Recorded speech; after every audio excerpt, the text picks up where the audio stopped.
I'm just trying to make myself more accountable. I love this guy. We're gonna have a little therapy session now. Ah, this is what this thing is about.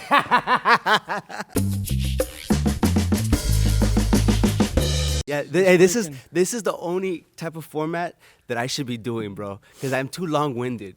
Well, good. So you can get into some things, and this is where I'm gonna start right here. JG Soria, you wanna check it out? Hold on, I gotta do it in a way. I gotta do it right. That didn't come out right. It was like it glanced. JG Soria, you wanna check it out? Ooh, that sounds nice. That's the one. Yeah. Dope, because you're going through like a spiritual part in your life right now, right? I've always been a spiritual guy. Because you grew up in the church, you said. I grew up in the church, and I like how I've always been with everything. How I do anything is how I do everything. So I was like, when I was little, that was the first thing I ever wanted to do. I said I was gonna be a preacher. Yeah. So I even did a couple sermons, and I was in I studied As a kid. Yeah. I got baptized on my own, like not as a baby, of course, right? But then when I grew up, I became Christian, non-denominational Christian, and I got at 15, 16, I got baptized because my homeboy, man, Octavio, I remember, all right, dog, I'll see you later, and later never came. And he died in a car accident. Wow. And I was like, oh man, so I need an insurance policy, because my idea was I was like, I'm gonna wait till I get old, and then right before I die, I'm gonna get baptized and I was gonna be cleansed. Right. That was my plan, and then I was like, whoa, life could just be taken from me like that, bro. Yeah. That day may never come. So then I got the insurance policy. Then I grew up. I grew older, and I had so many questions, just too conflicted. I mean, I prayed butt naked, praying to God that I would get these, these messages that I wanted. And I was like, man, my life's short, bro. I'm like, nah. I'd rather just live my life how I see fit, that I'm at peace with. And if there's a judgment, I'll say my case. I'll plead my case.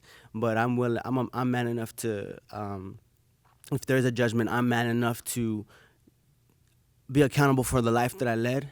And if that means that I don't get to live eternally or whatever the fuck comes afterwards, right, then I'm good, because I did the shit my way. Right. And I can live with that. Let me ask you, because we're starting heavy. I like this. That's the only conversations I have. I like that. Before we even get, because this is a real conversation. Before we get into like Gentefied, because I want to ask about how like all the success that you're having probably needs more spirituality. But being in Hollywood, is it like frowned upon for you to be so open about your belief in God and all that stuff? Because you know how sometimes some people like now want it sanitized.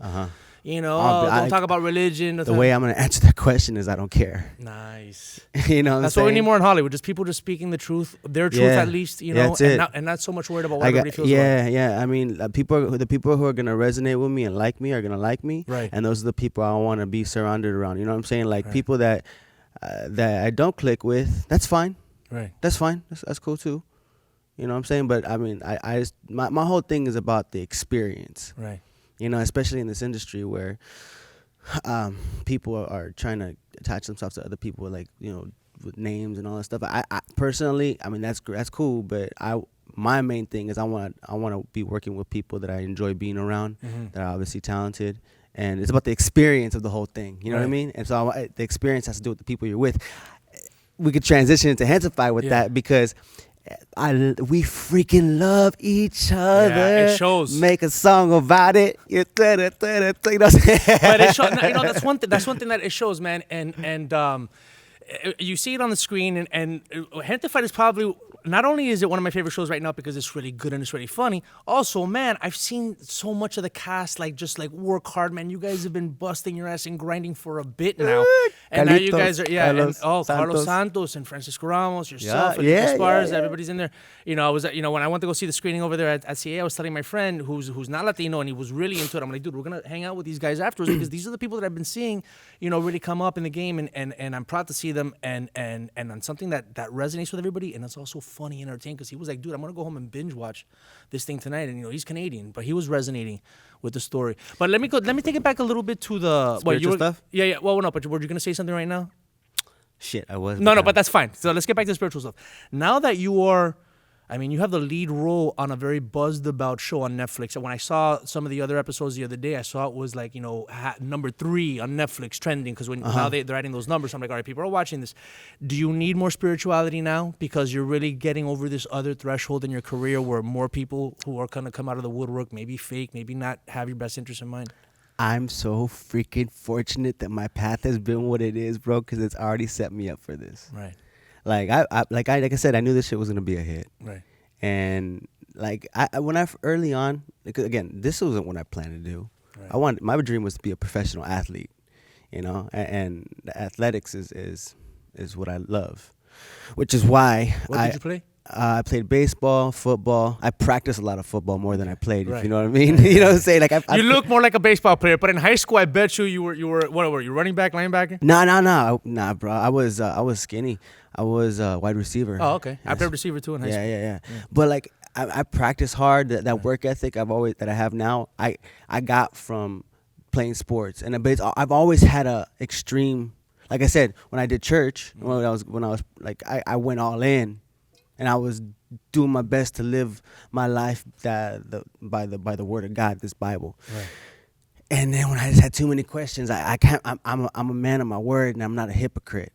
So I was like, man, I'm having sex and doing all this stuff, like, and you're supposed to repent and like, especially like lust, like I was like, man, I would go to Bible study and be like, tell the men. I talk to men, and I was a kid, and I'd be like, man, I'm lustfully looking at these damn women, always undressing them, my eyes into that. Like, well, they're like, and they're kind of giving me like the door and being like, it's all, it's part of being being a man, right.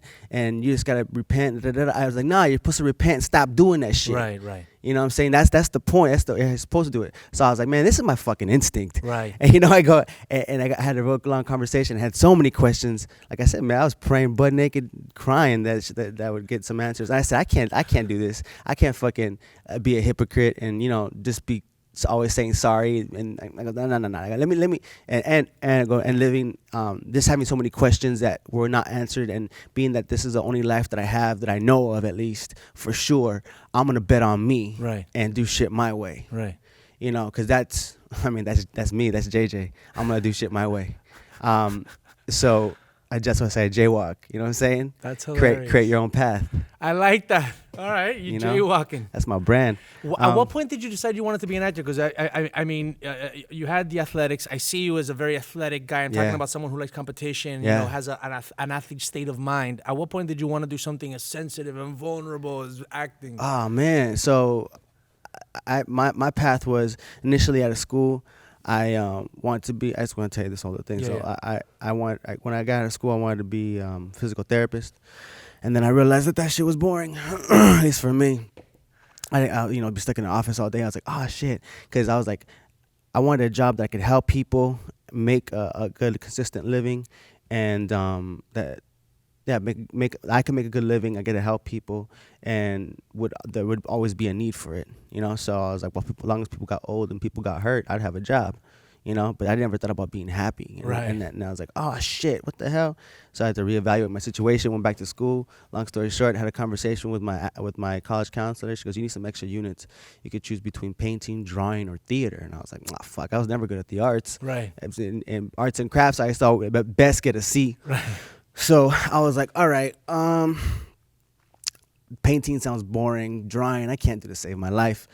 Let's do the acting class. Let's just see what happens. But again, how I do anything is how I do everything. So I sat up front of the class, was attentive, paid attention to Susan Hinshaw, the instructor, and she described what acting was about, creating characters and telling stories. And I said, wait a minute, I could make a living telling stories. I've always loved storytelling. My grandmother used to always tell me stories to put me to sleep, but I would never sleep because I want to hear more stories. I was like, I can make a living doing that. I'm an actor. It wasn't even like, oh, I'm gonna try it out. I said, I'm gonna do this. Before even getting up and doing anything, I made the decision. I go, I just did the math in my head. I go, I think I have an interesting look. I go, if I just apply the same work ethic that I did towards athletics towards this, I'll figure the rest out. But now, when you actually tried it, and it was about being present, and yeah, okay, so that part, like, I wasn't expecting, like, the actual work, like the craft of like feeling and like, it was therapeutic, because I've been through a lot of trauma. Okay. In my life, and so because of that, I didn't. And I didn't know it. I didn't realize it was trauma at the time because that was just my life. This helped open up. Yeah, well, I'd have to. Yeah, because as you grow up, especially a Latino, I did a podcast about this, speaking on machismo and shit like that, Right. and like so my mom would basically had to be the man and the mother and the father because my dad was in the picture. Okay. So at what point in your life, if you don't mind me asking? early on, but 4, 5. Right. 5. As a child, I saw him until I was 5. I adored my father, and I saw him hit my mother, and that was the last. That I went from adoring my father to despising my father. Right. So much to the point that I didn't even use my dad's last name all through school. Wow. Soria. I didn't use it all through. Like I didn't want no attachment to it. The only reason I started using it was because I had to legally. Oh wow. Or else I had to make go through the whole legal system. Legal change, yeah. Yeah. So, but so I went through a lot as part of it. You know what I'm saying? I went through a lot of shit that I had to think about and I was like, oh wow, that happened. So, acting, it had all this stuff to work with. You put all that stuff, you get to use it. Right. You know what I'm saying? And I've been driven by my pain a lot. Yeah. I mean, working out to the point I'm crying. Like, I'm a very passionate person. You're a sensitive, tough guy. Yeah, I'm an Oreo. Yeah, you know what I'm saying. So, but I had to work to open up all that shit. This stuff made me. I've always kind of been self-analytical, but I said analyze myself. But even more so, having to do so even more so because I feel like you're either telling the truth or you're not. Right. With the work, right? I mean, like in life, you're either telling the truth or you're not. And I said, well, the more honest I am with myself, it's going to first of all with myself and allow myself to, I think at times people ignore whatever issues they have or whatever's going on in their life. No, I'm honest with myself. So were you always like that even as a kid, or did it take acting to break through that barrier? I think it helped. I growing up and just evolving and growing up. And acting has helped with that. Because I think that with athletics, when you're a kid who's going through trauma and has issues and stuff, athletics is a good way to kind of tunnel vision the kid and just focus on something else. Use, like you said, the pain as motivation, but you're kind of focusing on something else. I think that when you come back, now you're a young man, you're a young adult, and you're trying this thing called acting, and you have to actually turn around, not use the pain just as motivation, but actually turn around and confront that pain, find out where it comes from, because you're going to be using it, accessing it. Yeah, you're right. It's a head mess, right? Uh-huh. That's insane. Now let me ask you a question. Did the girls that you were in the class with, now you go, oh my God, that tough, good-looking guy, he's actually really sensitive, and he's drawing on his pain. Oh my God, I'm gonna go. Did it open up your social life a little bit? I think so. I got brain damage, bro. So it's hard for me to remember some shit sometimes. But was that from the football? Are you serious? No. I'm sure I got some CTE going on, bro. I mean, but initially, I fractured my skull when I was little. Okay. So a lot of impactful stuff. I claim my city, El Sereno, where I was raised, the first 9 years of my life, a very impactful 9 years of my life. I mean, I went from, seeing that experience with the man that I adored, my father, then to totally hating him or being terrified of him because after seeing him hit my mom. And then right after that, I got bit in the face by a dog I trusted. Wow. So I have a scar right here and a scar through my eyebrow. What kind of dog was it? It was a fucking friendliest dog. It's a lab, golden Labrador retriever. Yeah, golden Labrador retriever. Damn. Yeah, they're usually nice. Super nice dogs, and he was my friend. And if he wanted to, the doctor said he could have ripped off my face. But he was just he just snapped at me, but it went And how old are you? I was 5. Could you be around dogs after that for a while? Took a long time. I had to work through it, but I made myself work through it. I was terrified, a little of a fucking chihuahua, whatever. Right. I was terrified of the motherfuckers, and I gotta get over this shit because I remember even a little dog snapping at my ankles, while I'm riding a bike, and I was scared of this little fucking dog, and I was like, God damn it, I gotta get over this shit. So the only way I can get over it is to face that fear, right? And I think I'm contemplating getting a dog now. I gotta ask you. So you're a cat person? No, I'm just kidding. Fuck. And then that was even before. No, not before. Around the same time. Damn. That made me think about some shit. I had this little cat named Kitty, my only really fucking friend, because my mom got me a cat when I was little. Around 5 too? Yeah, on the same. Oh yeah, everything happened at dude. You're 5 year. I had yeah. So far, right? That's crazy. Then and I haven't got to the brain damage part. Oh wow. so my cat. My mom got me a cat. Actually, no, the cat was after the brain damage. But I hit my head when I was in like second grade or something like that. I was chasing some kid. He was making fun of my shoes, and I think some other kid, like, I ran into him and hit my head. And I don't know how long I was out or whatever, but like I had memory loss. I had to go through all kinds of therapy. I had to go to like shock, like these putting me like ink blot shit therapy and looking at little ink blots and shit. Right. And Let me ask you a question. Did it change your personality a little bit? And what I'm going to get at is I've heard of, like, for instance, like Sam Kinison. Do you know who that is? Yeah, the of old course. school comedian? Yeah. Come on, bro. So apparently when he was a little kid, right around maybe 5, 6, 7, 8 years old, whatever, he got hit by like a car and he had same thing. He was knocked out and all that stuff. And they said that when you get hit really hard in the head, especially as a kid, it takes away certain fears. You know, like so you might have trauma and psychological fears for other things. But I got tons of confidence. But did it take? But do you think that because they say that it actually makes people it does something to your brain where it makes you like kind of not care about certain things or be a little bit more fearless, a little about, you know, because you went from being like this quiet, reserved kid to this extroverted, like out there kid. You know, so did that happen to you, or did you go, you know, from being like a certain, maybe you were a little bit more relaxed, and then afterwards you were kind of like? It threw off the whole mainframe, the whole thing. So like my brain. So I had a lot of. It triggered like insecurity, actually. Okay.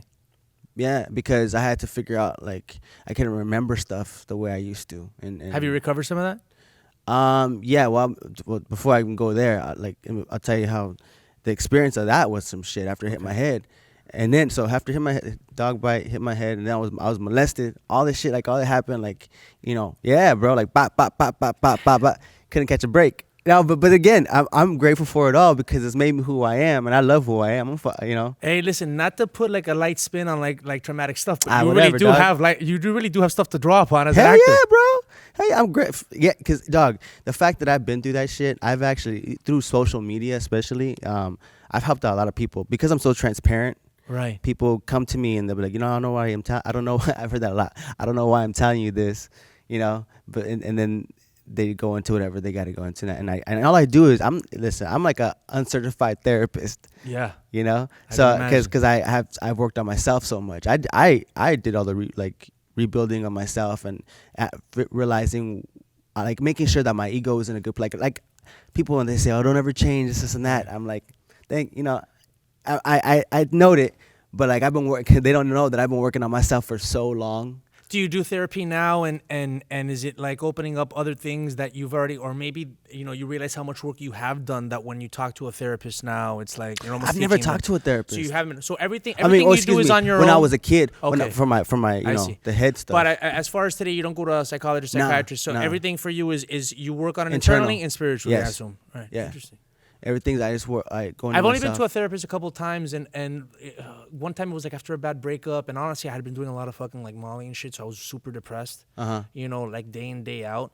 And I went there, and I got like good stuff out of that, but I didn't. Everything that I realized I had to work on, I realized that I needed to take a different path. I think like psychological therapy is really good for some people. But for someone, I was already confronting maybe myself. If you need a little guidance. Yeah, but I was already. I realized that I had done enough work that I could be my own guide. But I really had to be my own guide, meaning I had to recognize that I had to work on something and go somewhere. Say it again. I needed to recognize that I needed to work on something and go somewhere if I'm going to be my own guide. I can't be like I'm my own guide just because I don't want to hear guidance from someone else. Yeah. You know, but good. No, good to you. The therapist was totally trying to make me cry, though. Oh, really? She was totally trying. She was trying to, like, come on, I want to see some tears. You serious? I was like, you know, it was. That's what you felt. No, I held it all in the entire time because I hate giving people what they want, and then when I went to my car and I was by myself, that's when I bawled out. Okay.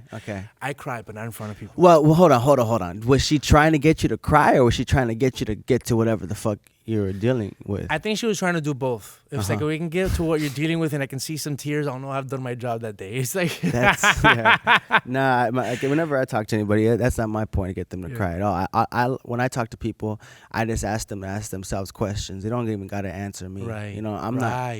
You know, I that's what I'm doing. I'm just helping guide people. You know, to ask them like the same shit I did with myself. You know, I've never been a person to run away. You know, I face whatever it is that scares me. That's, you know, and that's one of the things, you know, doing like we've talked a little bit about like some of the spiritual, like ceremonial stuff with like medicine, like psilocybin mushrooms and ayahuasca and all that stuff. And I don't recommend anybody does it unless they can confront themselves. If you're the kind of person that can confront your own problems and you do that, it'll break you down in a way that'll probably be traumatic. Yeah. If you confront yourself, it opens you up. So it opens up your inner Jedi. Yeah. You know what it is? When you cracked your head, you probably created a pathway into your pineal gland, which is why your third eye is super active. You know what I'm talking about? I love it. I love how that sounds. I like how that sounds. Are you like this on the set of Gentefied? Are you like kind of like life coaching people? You know what I'm saying? I've been doing it for a while. I mean, by doing it, it's always reminding myself. Right. You know what I'm saying? So, what I was gonna get to in regards to opening myself up and being honest with myself in the mirror, I go, if I'm like that, if I'm transparent with myself and then start doing it in life, you know, be transparent in life, it's only gonna be add to my work, because it's gonna be that much more easier, right? Because I'm always open. Yeah. Right. Right. So I look at the script and I connect with the characters, however, you know, how I connect with them, and then it's just because I allow myself to be so open about who I am as JJ, it's easy for me to not. Well, I mean, I'm able to give myself to the material. Right. Tell me how you connect to the character on Gentefied. I mean, man, you got the main role. You know what I'm saying? It's an ensemble, bro. It's an ensemble. Yeah, but you're front and center for the most part along. I guess with your prima and Carlos Santos. At least the first couple episodes for me, I thought you were definitely front and center. We were following you. I mean, honestly, yes, I thought that's how I saw the character. I think a lot of guys are gonna either connect with you or connect with Carlos Santos' character. Of course. Yes. Maybe Pops. That's yeah. You know. True. Damn, if they connect with Pops, that's a you know, being the provider though. Yeah. But tell me more about how you connected, because you know you're like the practical guy on the show, and you're thinking about, you know, reality in the neighborhood today. Carlos is kind of thinking, you know, Carlos's character, and dude, I'm really bad with remembering characters' names. Your character name is Eric, and Carlos is Chris, and then Anna. Okay, so you know, Anna has her art thing going, but it's in the neighborhood. Carlos is wanting to do some Michelin star French thing. He wants to kind of leave. He wants to have that proverbial, I want to get out of my neighborhood dream, and he has what it takes. But you're the one that your dream is to, you know, just establish yourself here in the neighborhood. Family first, you know. It's very stick to your roots, right? You know, stay true, stay loyal. Yeah. So me and. Well, Eric, so I say every character is me as that. Right. There are a lot of parallels, though, with me and Eric. I like that. As me, it's me as that. Yeah, because I'm enough. Right. I'm enough. I'm enough to give to the material that will flesh out this character. Right. I just embody or see how I embody whatever those characteristics, traits that are in there. I embody it my way. How would I be if I was that, you know? And then I just commit to it, you know, commit to the situation as much as I can. Let me ask you, we talked a little bit about, you know, because I've been boys with Felipe Esparza for a long time. And I was actually on during like 1 year that I was doing stand-up comedy, and I did some acting. I was on a movie with him called Taco Shop. I had a little bit part at the end with him.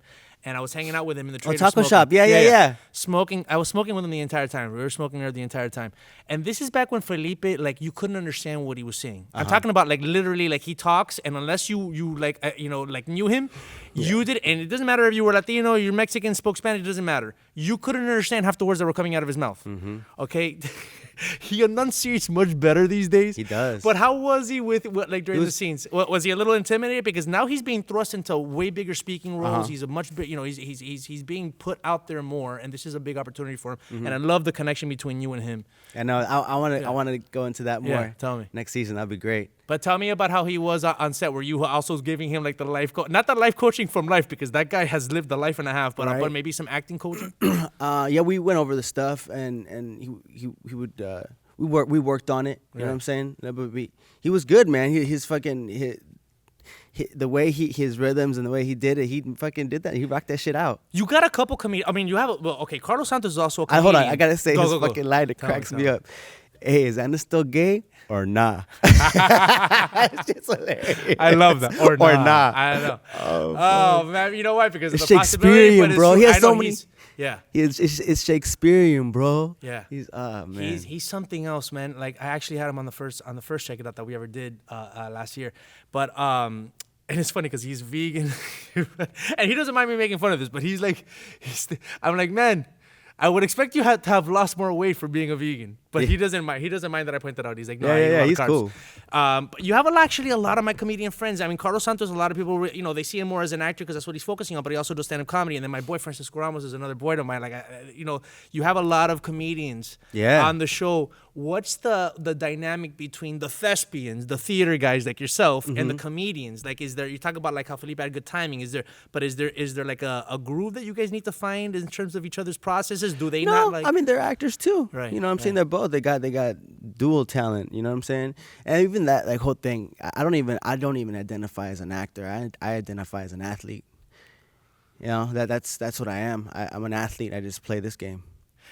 Do you think that Gentefied, because we've also talked about how like most of your roles have either been like a cop or a robber or a military How good guy. did that just sound right now, though? Yeah. I'm thinking about it. It's like I'm an athlete. I just play this game. It's true. Put that on a T-shirt, bro. I have so many fucking quotes, bro. People have told me for years I should write fucking books. No, but do a book of quotes or start putting them on T-shirts and wear them on the set, man. Well, it's gonna be part of the brand. Bro, be the life coach to the actors on set. Now, does anybody ever kind of push back and say, look, I don't need your life coach I'm sure. JJ. Well, because like I said, all my conversations are like this. Because some people think that they know everything already. And that's they don't need cool. somebody like you, having them question their life. Is like, what, am I questioning my life now? JJ, we're just trying to do a simple take. Please. Does that happen? I'm just trying to get this paycheck and get out of here, fool. God damn. I already have a therapist I'm going to see after this take, JJ.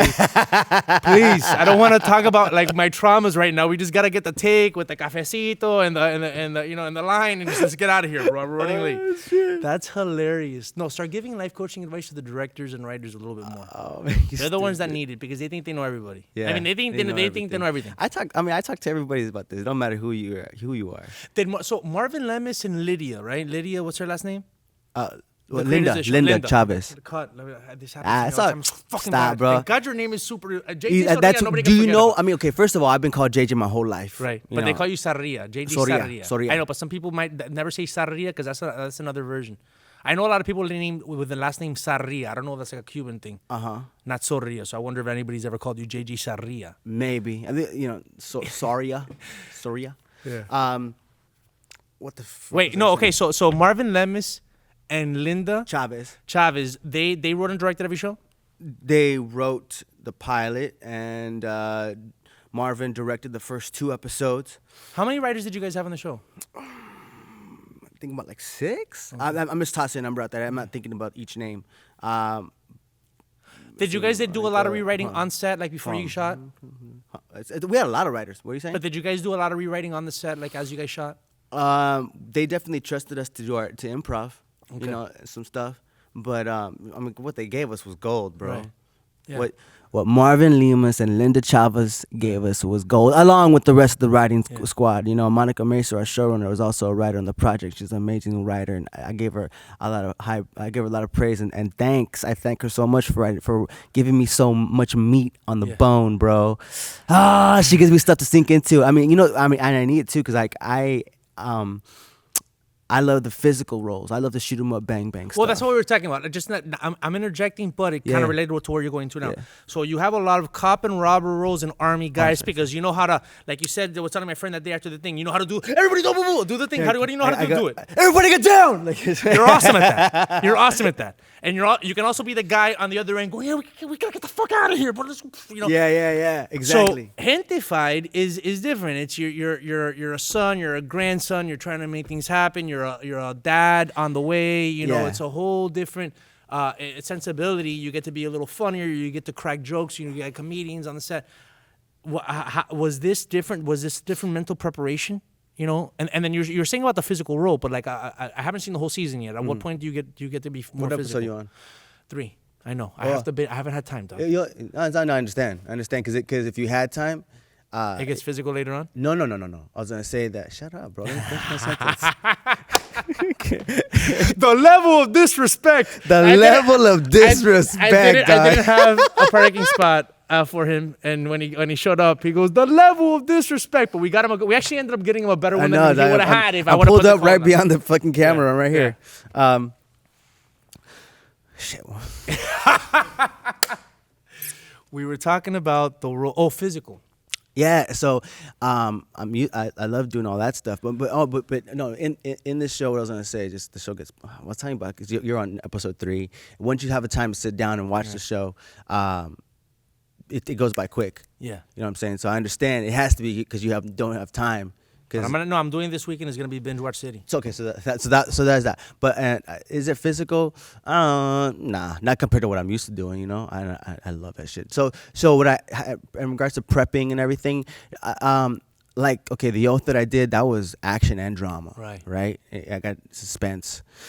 So the stakes were high. So there was a lot of me, very just marinating in my emotions and you know, listening to fucking music that's gets pulling at my heartstrings and shit. That's how I work. I just sit in my fucking trailer and just listen to music, and for the most part. But excuse me. Get it out of you. It's the ghost that's in here is trying to get inside you. It's the Holy Ghost. No. This has been very fulfilling in a different way. So and plus, man, like I said, the squad. We got all stars in front and behind and in front of the camera. We got so much talent on this thing. Have you guys heard about season 2 yet? Not yet. I believe we'll get picked up. You know, yeah. It's just I believe it's just a matter of time. But I'm a confident person. You know, so I could be totally wrong. Could be totally wrong, but wrong. I don't believe I'm wrong.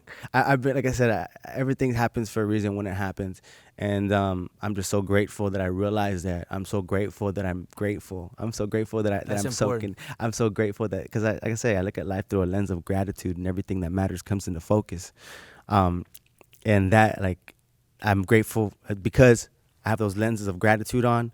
That's what I spot. Pop, pop, pop, pop, pop, pop. So I wake up in the morning. Oh, that's something to be grateful for. Oh, I got my abilities to move, and you know I'm fucking 38 years old and I still move like a fucking champion. Damn, you know what I'm saying? dog. So like, yeah, dude, you're doing good. I'm doing great. You're playing like 24-year-olds. I'm doing great. Yeah.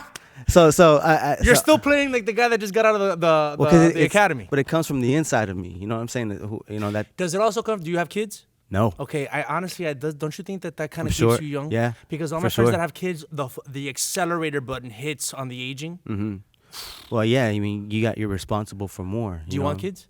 I think it's a privilege, but I believe I want to build my. If I do it, I have to build my nest first. Yeah. Because look I worked so hard to have the freedom that I have now, and freedom is very important to me. Time. So. I will not allow time to dictate my decisions. I will not allow the quote unquote aging, or aging process, because I still feel great. Right. I box. I stay moving. You know, I'm driven by my passion for life. I only got one. So I'm gonna live that motherfucker. So it doesn't matter if I'm doing my laundry or working or going on vacation. I give each day, each moment. I try to give it the same effort all the time, and so that when I die, I can go away and be at peace, knowing that I gave my full effort at this opportunity called life. Dude, you're doing it. Before we wrap up, I wanted to throw it back to the old Damn. school. No, that was awesome. I don't. I love how you resonate with your own words, dude. You don't need to be listening to any inspirational person other than the voice in your head. Absolutely. And that's God, by the way. That's God speaking through you. Thank you. Yeah. Yes, you're right. Absolutely. It is. Yeah, I'm just a vessel. You are a vessel, and it's going in the right direction. Finally, and I'm just kidding. Yeah. All right, hey, Philly Brown, because I was friends with Gina Rodriguez. I did Latino logs, and we became friends during that time. This is before she broke I out. met her too. At Latino Yeah, Logs. you did Latino logs. No, I didn't do it, but I saw her there. Awesome. Yeah. We hung out afterwards. We went back to my place. I don't know if she smoked the joint, but I did. I think, and then we were talking about boxing because I'm a big boxing fan too. so You know, her she. dad's a referee. I actually we actually had gloves. She can throw. Did you guys talk boxing when you guys were filming? Yeah, I go to her house. She has a punching bag and shit. I mean, I've been out there a couple times, and she has a punching bag and all that shit set up. And Did you guys life coach each other? Because she's a little life coach too. we talk. We definitely have good conversations when we talk. Yeah. Yeah. What do you think about her meteoric rise? I think it's great. I thought she was a star back in Philly Brown. Right. I called that too. I go, you're a star. You're a star as a person. So like, you know, that spirit. Yeah. I was like, oh. Okay, now you have a lot of people around you, like for instance Gina, that has really gotten to that level up, like whoa. And now you've gotten a level up, but you have a level in front of you that you're seeing. Are you taking like note of like, okay, this is how this person like handled when they got there? This is how I'm not. I don't compare myself to other people. I mean, I take whatever I can learn from life, but I make my own decisions on you know, I'm here. Right. So there's no, the way I look at it there, I understand what you mean by level, but that's not how I look at it. How do you look It's at a journey, and I'm not trying to go anywhere. I'm where I'm at. That's just because I know you. I should have been written. I don't need to go anywhere. Say that again, because I'm where I'm at. Yeah. I think you said it better than I just I said I'm not worried about like going to any level. Right. You said level. I'm not trying to go to any level. I'm on a journey. Right. And I'm at where I'm at. Yeah, you know, my issue I think in life is that I'm often, my head is either in the past or the future. And I'm always preparing for the future, and I'm trying to resolve the past. And man, being present. You gotta stay in the moment. Is what bro. I gotta. That's what, and when you realize how when you're in the moment, that's when you could it's like, oh yeah, it's like choo shit. Okay, Yeah. I'm here, and damn, I'm here. You already won. Like I have on my wall a painting. Mandela had my homeboy Demp. He's an artist. Had him come over and paint. I had him do his thing, and it's his own scripture. It doesn't mean anything. But what it means to me.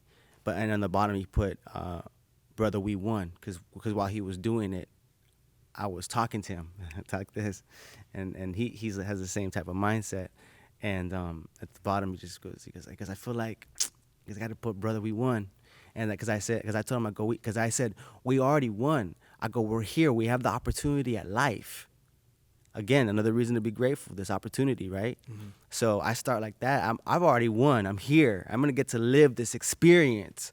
Ain't about fucking going anywhere. Right. Like, I'm a minimalist, dog. I don't need shit. I pride myself on what I don't need. Because I got me. Let's end on that one. I pride myself on what I don't need. Because I got me. JJ Soria, you've been on Checkitow. Show! Cause that was awesome, man. Hey, take a picture of